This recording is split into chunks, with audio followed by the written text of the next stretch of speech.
Hello everyone, Dr. Sunil Dand, internal medicine physician. Welcome to another video. I want to talk about what everybody is talking about right now, that presidential debate. I've nipped out of the hospital for a few minutes to make this video because that debate shocked many hundreds of millions of people in the United States and around the world. And I believe that there is more going on than simply saying that President Biden has some sort of neurocognitive decline or dementia. And I'm going to share with you my thoughts in this video. Now, there are some people, I've seen some doctors online who say, oh, it's unprofessional. Many of these doctors are highly partisan. They say it's unprofessional to be talking about the health and giving an opinion on someone who's not your patient. What a whole load of nonsense. This is absolutely fair game. We are talking about the leader of the country. Many may say the leader of the free world. His decisions affect hundreds of millions, actually billions of people around the world. The world. This is totally fair game to talk about. Amen. And I don't care whether you are Democrat, Republican, or none of the above. I'm going to give you completely my objective viewpoint, my own opinion as a doctor on what may be going on, because I don't believe it's as simple as many people think. And I'm going to highlight this by sharing with you a few videos. Let's start off with this one from 2012, President Biden debating. Watch for the next few seconds. First of all, I was there when Ronald Reagan tax breaks, he gave specifics of what he was going to cut. No, number one, in terms of tax expenditures. Number two, 97% of the small businesses in America make less than $250,000. Let me tell you who some of those other small businesses are. Hedge funds that make $600–800 million a year. Governor Romney on 60 Minutes, I guess it was about 10 days ago, was asked, Governor, you pay 14% on $20 million. So that was 12 years ago. President Biden at the time was in his late 60s. He is now 81 years old. And many of you may know that President Biden has always had something of a stutter. Okay, I didn't know that. Age is not a kind thing. It's not something to mock or make fun of. Age can be very cruel to a lot of people. The average life expectancy for a male in the United States is in the mid-70s, around 75. In Europe, it's about 5 years longer. But let's compare that video that you just saw with the video from the presidential debate. They, in fact, pay 8.2% in taxes. If they just paid 24%, we'd be able to wipe out his debt. We'd be able to help make sure that all those things we need to do, child care, elder care, making sure that we continue to strengthen our healthcare system, making sure that we're able to make every single solitary person eligible for what I've been able to do with the COVID. With the COVID. With everything we have to do with. Good try. Look, like, oh, wait, get it together. Hold up. We finally beat Medicare. What? So that is quite a deterioration there. That It is is. to anyone watching.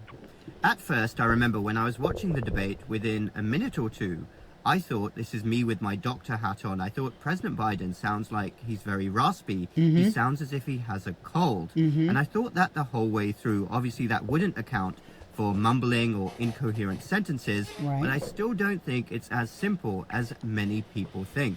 Because the next day, less than 24 hours later, President Biden sounded like this.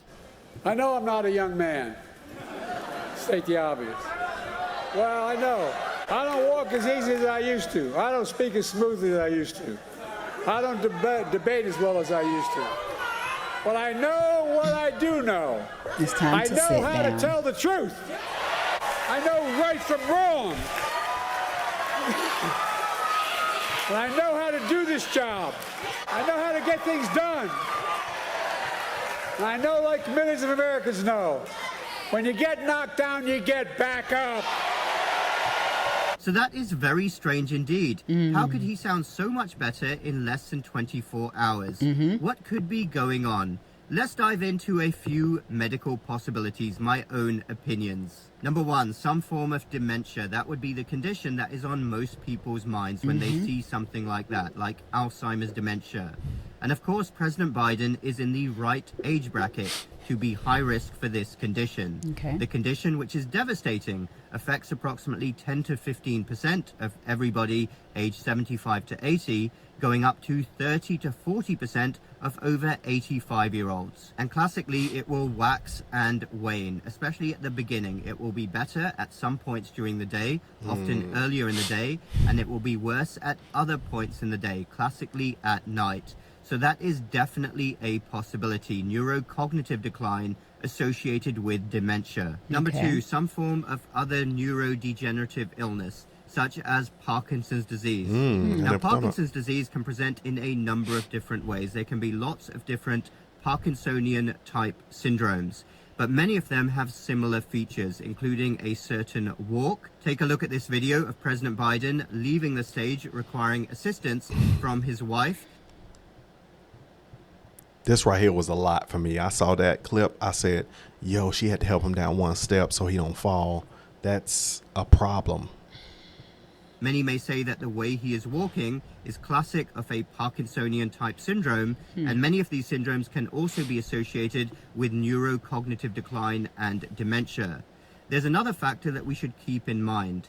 In the late 1980s, President Biden underwent 2 brain surgeries for aneurysm repair. And when he Really? initially underwent the surgeries, he did have some complications, including pulmonary embolus, a blood clot on the lung. Well, there you So go. yes, years later, if you are talking about intracranial surgery, that can manifest with an increased risk of a neurodegenerative illness. Number 3, could he have had some sort of acute illness that could have done this to him? As I said, he did have a raspy voice, and the White House did say that he was suffering from a cold, and we know that Lion even simple system. colds can be quite dramatic in someone over the age of 80. They can affect them much more than a younger person. So that is a possibility, but counteracting that is the argument, how could he have got better so quickly within 24 hours? Right. That last video I showed you, that seems a bit strange. Number 4, the effects of a medication. Do not rule this out. Is it possible that President Biden's team gave him some sort of performance-enhancing medication before the debate to make him more awake, which could have paradoxically had too much of an effect? Joy, they gave him something. That man was like this. They poked him with that needle. He said, hey, oh. Stop it. And made him confused. That is a distinct possibility. The other possibility is that he was administered a medication for his cold. And many even over-the-counter medications can sedate people. And this effect is magnified in anyone over the age of 80. I definitely wouldn't rule out that possibility. So those are my own thoughts then as a doctor who has a lot of patients in President Biden's age group. And the most important thing, if we're dealing with any sort of neurocognitive decline, other neurological illness, or even the over effects of medications, is to approach this with compassion and empathy. Because the reality is that neurocognitive decline, even the initial stages, don't get better with time, they get worse. So whatever you see will likely be worse in 6 months, will be worse in a year, will be worse in 2 years. And the important thing is for anyone. This could apply to anyone. And again, I'm not getting political here. Neurocognitive issues affect millions of people and exert their toll on many, many families. I'm sure many people can empathize with this situation, and purely on a human level, it's important for family, for friends to guide anyone who is suffering with these issues down the right path. Help them make the right decisions. That is purely at a human level. Obviously, everything is magnified if we're talking about someone whose decisions affect billions of people around the world. Right. So whatever the outcome here, those are my medical thoughts. And remember too that stress in anyone's life will make a situation like this much, much worse. It can actually accelerate the decline. So I hope from a human perspective, whatever happens from here, President Biden's health is first and foremost on the minds of the people around him. Thanks everyone for watching. Feel free to comment down below. Let me know your thoughts. Hit the like button if you like this video and the bell button for more similar videos in the future. We will speak again very soon. Y'all go to his video. It's Dr. Sundell. Let me make sure I get his channel. Dr. Sundell Don Handy. I'm sorry, y'all. I can't. Y'all take a look at it. Y'all can support this channel. Yeah, I can't see the last name, but that was really good, and I really like his perspective as to what he was saying. But that video from 2012, I never knew that he had he sometimes stutter. I didn't know that. But it also sounded like even there he still had a little jumbling of the words. Did not remember about him having the aneurysm. Me either. Yeah, and the surgery for the brain. So that also definitely makes sense. Yes, it does. Wow. But that makes sense. So we know clearly it's not a cold, and he just we clearly know that there is a real problem going on. And it does affect him, and we know that he's still sitting or hanging around that office for whatever ungodly reason. But the man needs to be able to eat food, go to the beach, and rest, and do that only. You know, I'm not saying this on his political views or anything. I'm just talking about as another human. If this was my father, that he need to be able to rest, eat, be able to talk to his grandkids, and hang out at the beach. That's all he really needs to do. Especially if you can see the decline. I mean, it's like so prevalent, and then they see even more than what we see. Yeah. So if we've seen these short glimpses, what in the world are they seeing on a regular basis, but are failing to want to acknowledge to him for his own health and wellness? That's what really ticks me off, is that you see how much he's declined and things that have happened to him, even more so than we have. Why are you continuously pushing this to cause even more increased stress, which could cause more deterioration, frustration, and, degeneration of his brain? Because that's, according to this doctor, that's all part of the dementia. It's going to happen. It's not like it's going to keep improving over time.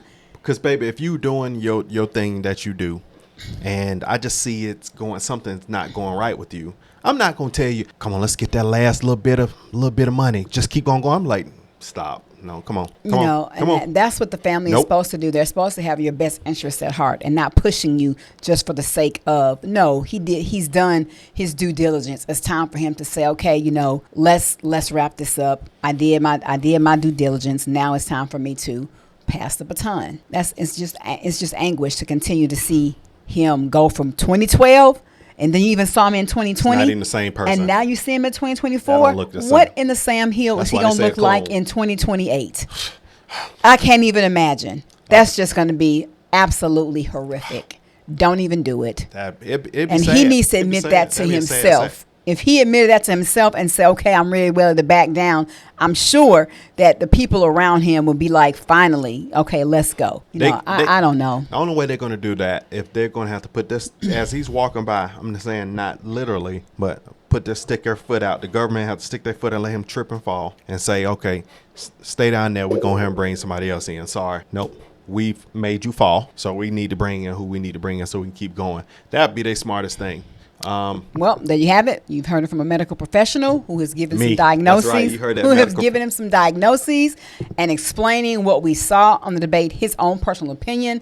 But he also treats so many patients, same age group, who also have cognitive deficit or dementia. So I definitely will say, I think he's spot on. All right, 2024.